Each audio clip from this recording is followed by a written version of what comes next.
VMRO DPMN kërkon nga kreu i LSDM-s Venko Filipçe të jep përgjegjësi për rastin e onkologjisë. Sipas partisë së Mickovskit, pacientëve të sëmurë rënd me kancer ju dha tretje fiziologjike në vend të ilaçeve. Nga VMRO DPMN thonë se Filipçe me heshtje pranon fajin.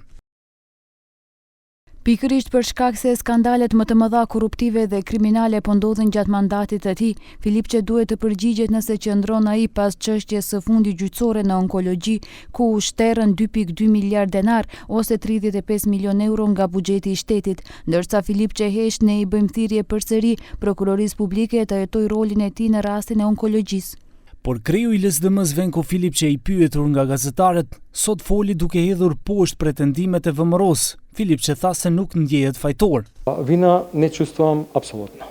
Добро што има процес, излезе обвинението, започнува судски процес и добро е да ја знаеме вистината. Прво да почекаме да видиме што ќе покаже судскиот процес.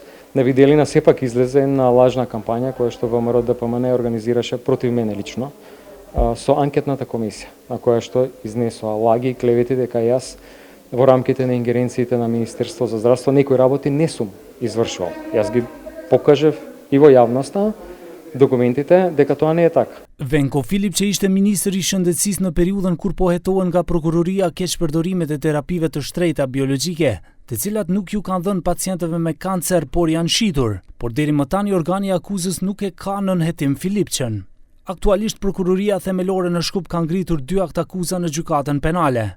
Aktakuza e parë e cila lidhet me operacionet ekonomike të klinikës përfshir 2 individ, i pandehuri i parë në cilësinë si drejtor mjekësor dhe i pandehuri i dytë në cilësinë si drejtor organizativ i klinikës, akuzohen për vepra penale në vazhdim, keqpërdorimi i pozitës dhe autoritetit zyrtar, mashtrim në detyrë dhe përvetësim. Shumica e veprave penale janë kryer në periudhën nga viti 2018 deri në vitin 2022 dhe kanë arritur të bëjnë përfitime të konsiderueshme për të tjerët në vlerë prej 2.2 miliard denarëve.